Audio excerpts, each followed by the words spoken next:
मित्रों, मेरा नाम रहमान है और मैं उत्तर प्रदेश का रहने वाला हूँ। आज मैं आपको मेरे मित्र के साथ घटी एक सच्ची घटना पेश करने जा रहा हूँ। मेरे मित्र का नाम वसीम है और हम बचपन से ही बहुत अच्छे दोस्त हैं और हमारी हर एक बात एक दूसरे से शेयर करते हैं। हम जब कॉलेज में आए थे तब उसकी सगाई हो गई थी। वो उसकी मंगेतर से, जिसका नाम रेशमा था, से बहुत प्यार करता था और वो दोनों रात भर मोबाइल पर बातें करते रहते हैं। एक दिन की बात है, उसने मुझे बताया कि वो उसकी मंगेतर से रात को बात कर रहा था। वसीम ने उसकी मंगेतर को मिलने के लिए बोला तो उसकी मंगेतर बदली हुई आवाज में बोली, तू ज्यादा मत बोल वरना तेरे को वही दफन कर दूंगी। वसीम एक बार तो ये सुनकर चौंक गया और फिर सोचा वो शायद मजाक कर रही होंगी। फिर वसीम भी उसको मजाक में बोला, क्या कर लेगी तू मेरा, देखते हैं। तो वो फिर बोली, आज रात देख तेरे साथ क्या होता है। ये कहकर उसने मोबाइल रख दिया। अगली सुबह जब वसीम मुझसे मिला तो वो अपनी आप बीती बताने लगा। उसने मुझे रात को फोन वाली बात बताई और उस रात उसके साथ जो हुआ वो बताया। तो उसने बताया कि रात को 2 बजे के आसपास अचानक उसकी नींद खुली और उसके सामने एक सफेद लंबी दाढ़ी वाला आदमी बैठा था। वो बोलने लगा, ले आ गया मैं, अब देख तेरे साथ क्या होता है। तो उसने वसीम के गले को पकड़ लिया। ऊपर मेरी सांसें रुक गई। वसीम ने उसी वक्त अल्लाह का नाम लेते हुए नमाज पढ़ना शुरू कर दिया और वो उसके सामने से गायब हो गया। मुझे उसकी बात सुनकर बड़ा अचंभा हुआ कि ऐसे कैसे हो सकता है। तो उसके अगले दिन वसीम ने फिर अपनी मंगेतर से मोबाइल पर बात की और बोला, कल रात तुम मुझे क्या अनाप शनाप बोल रही थी। उसकी मंगेतर ने कहा, ऐसा कैसे हो सकता है जबकि कल तो मैंने फोन ही नहीं किया था। ये सुनकर वसीम के रोंगटे खड़े हो गए और उसने तुरंत फोन काट दिया। तो उसी वक्त वसीम ने मुझे फोन किया कि उसकी मंगेतर की तबीयत खराब है और कल उसके घर पर चलना है। अगले दिन हम दोनों तैयार होकर वसीम की मंगेतर के घर गए। वहां हमने दरवाजा खटखटाया तो उसकी मंगेतर सामने खड़ी थी और बदली हुई आदमी की आवाज में बोली, तू फिर आ गया ना, तूने अगर अंदर कदम रखा तो यहीं पर तेरा जनाजा निकाल दूंगा। वसीम बोला कि ये क्या बोल रही है तू। वसीम आगे था और जैसे ही उसने घर में कदम रखा उसकी मंगेतर ने दीवार पर टंगी तस्वीर उतारकर वसीम के सर पर दे मारी। उसके सर से खून बहने लग गया। वसीम के ससुर और सालों ने उसकी मंगेतर को पकड़कर बिठाया। फिर उसके सालों ने वसीम के सर पर पट्टी बांधी। रेशमा के दादाजी ने बताया कि रेशमा को जिन का साया लग गया है। इस पर वसीम के ससुर ने उन्हें अपना मुंह बंद रखने को कहा। थोड़ी देर रुककर हम वहां से सीधे अस्पताल जाकर ढंग से पट्टी करवाई। तो उसके अगले ही दिन मुझे वसीम का फोन आया कि रेशमा की तबीयत बहुत खराब है और वो अस्पताल में भर्ती है। वसीम ने बाइक निकाली और हम दोनों जल्दी अस्पताल पहुंचे। वहां पर पहुंचते ही हमने डॉक्टर से रेशमा की हालत पहुंची तो उसने बताया कि उसकी हालत बहुत नाजुक है, कोई असली बीमारी का पता नहीं चल पा रहा है और उसके घर वालों को डॉक्टर ने रेशमा को घर ले जाने को कहा। सभी हैरान थे कि ऐसी क्या बीमारी है जिसका इलाज डॉक्टर के पास भी नहीं है। फिर उसके घर वाले रेशमा को घर ले आए। रेशमा ने वसीम को बुलाया और कहा कि मैं अब ज्यादा दिन जिंदा नहीं रह पाऊंगी और तुम किसी अच्छी लड़की से शादी कर लेना। ये सुनकर वसीम की आंखों में आंसू आ गए और बोलने लगा कि मैं तुम्हें मरने नहीं दूंगा। फिर रेशमा के दादाजी ने उसको पास ही के पीर बाबा के पास ले जाने को कहा। हम उसको पीर बाबा के पास ले गए और पीर बाबा ने बताया कि इसको एक बुरे जिन ने जकड़ लिया है जिसकी वजह से वो इसके शरीर को नुकसान पहुंचा रहा है। अब बहुत देर हो गई है। पीर बाबा ने बताया कि इसका एक ही इलाज है, यहाँ से 80 किलोमीटर दूर एक दरगाह है, वहाँ इसका इलाज हो सकता है। और बाबा ने बताया कि इसके साथ वही इंसान जाएगा जिसे वो सबसे ज्यादा चाहती है। वसीम ने कहा कि मैं चला जाऊंगा, मुझे बाइक भी चलाने आती है। रात के 3 बजे वसीम और रेशमा दोनों बाइक पर निकल पड़े। लेकिन आधे घंटे बाद किसी का फोन आया कि वसीम और रेशमा दोनों एक्सीडेंट में मारे गए। ये सुनकर मेरा रो रो कर बुरा हाल हो गया। मेरा सबसे करीबी दोस्त अब इस दुनिया में नहीं रहा। एक दिन की बात है, ठंड का समय था, घना कोहरा छाया था, सारे लोग जल्दी कार्यालय का काम खत्म करके घर की तरफ निकल रहे थे।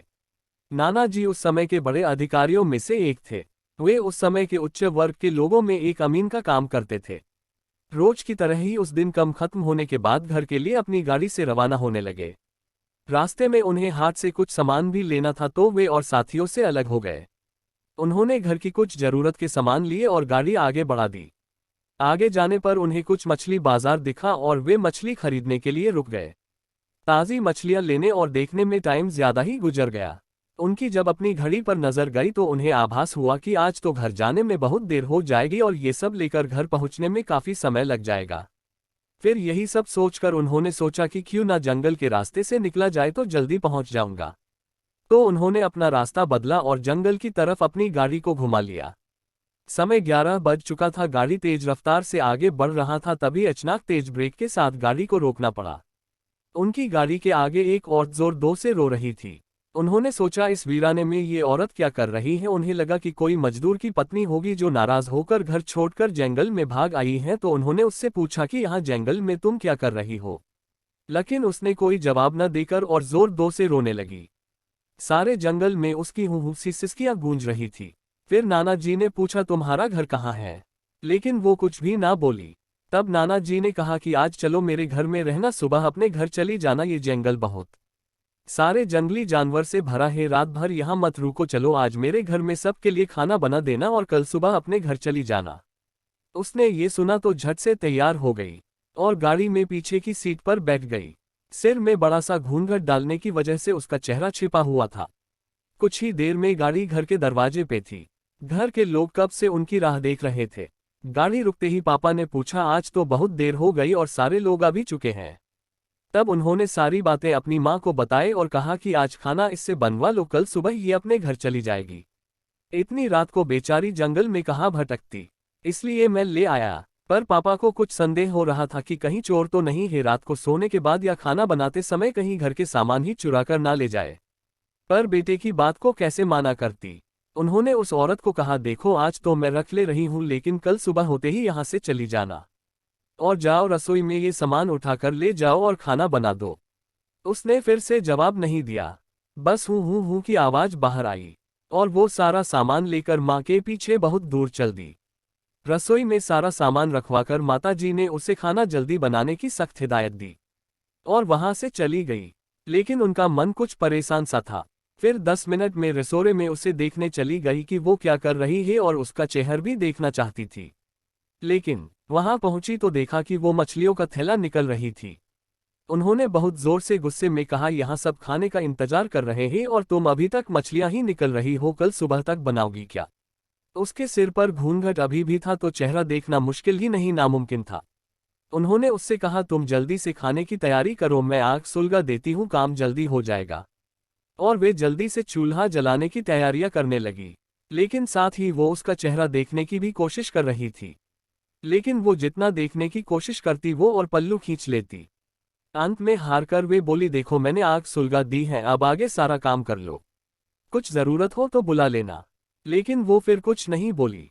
अब उन्हें लगा कि यहाँ से जाने में ही ठीक है, वरना मेरा भी समय खराब होगा और हो सकता है अनजान लोगों से डर रही हो। ये सब सोचकर उन्होंने उसे कहा कि मैं आ रही हूँ, जल्दी से खाना बनाकर रखना, और वहां से निकल गई। मन अभी तक परेशान ही था, कभी अपने कमरे कभी बच्चों के कभी बाहर, सबको देख रही थी कहीं कुछ अनहोनी ना हो जाए। 1 मिनट भी आराम से नहीं बैठ पाए। अभी 5 मिनट ही हुए थे पर उनके लिए वो घड़ी पहाड़ सी हो रही थी। समय बीत ही नहीं रहा था। 8 मिनट बड़ी मुश्किल से गुजरे और वे तुरंत ही कुछ सोचकर रसोड़े की तरफ दौड़ी और वहां पहुंचकर आया। जैसे ही उन्होंने रसोई घर का नजारा देखा, उनकी आंखें फटी की फटी रह गई। उनके पैर बिल्कुल ही जम गए, ना उनसे आगे जाया जा रहा था ना ही पीछे। उनके हृदय की धड़कनें रुक रही थी। वो औरत रसोड़े में बैठकर सारी कच्ची मछलियां खा रही थी। सारे रसोड़े में मछलियां और खून बिखरा पड़ा था। उसके सिर से घूंघट भी उतरा पड़ा था। इतना खौफनाक चेहरा आज तक उन्होंने नहीं देखा था। बाल नाखून सब बड़े हुए थे। मछलियां खाने में मगन होने की वजह से उसे कुछ ध्यान भी नहीं था और खुशी से कभी दो वो आवाजें भी निकल रही थी। हूँ सी आवाजें गूंज रही थी। रसोड़ा पिछवाड़े में होने की वजह से और लोगों का ध्यान भी इधर नहीं आ रहा था। माँ को भी कुछ नहीं समझ आ रहा था कि चिल्लाने से कहीं घर के लोगों को नुकसान ना पहुंचाए। वो चुड़ैल से अपने घर को कैसे बचाए उन्हें समझ नहीं आ रहा था। बस भगवान का नाम ही उनके दिमाग में आ रहा था। अचानक वे आगे बढ़ने लगी उसकी तरफ और झट से एक थाल लिया और चूल्हे की तरफ दौड़ी। उस चुड़ैल की नजर भी पापा पर पड़ चुकी थी, सो वो भी कुछ सोचकर उठी अपनी जगह से। माँ कुछ भी देर नहीं करना चाहती थी। उन्हें पता था कि आज अगर जरा सी भी लापरवाही हुई तो अनहोनी हो जाएगी। उस चुड़ैल के कुछ करने से पहले ही उन्हें चूल्हे तक पहुंचना था और चूल्हे के पास पहुंचकर उन्होंने जलता हुआ कोयला थाल में भर लिया और चुड़ैल की तरफ लेकर जोर से फेंका। आग की जलन की वजह से वो अजीब सी डरावनी आवाजें निकालने लगी। अब तो उसकी आवाजें बाहर भी जा रही थी। सारे लोग बाहर से रसोड़े की तरफ भागे। वो चुड़ैल जोर से हूँ जोर की आवाज निकल रही थी और पूरे रसोड़े में दौड़ रही थी और माताजी को पकड़ना भी चाह रही थी। लेकिन अब सारे लोग रसोड़े में आ चुके थे। काफी लोगों की भीड़ देखकर वो और भी डर गई थी। लोगों की भीड़ को ठेलती हुई वो बाहर जंगल की तरफ भाग गए और सारे लोग ये मंजर देखकर डरे सहमे से खड़े थे और मन ही मन माताजी की हिम्मत की दाद दे रहे थे। तो ऐसे छूटा चुड़ैल से पीछा।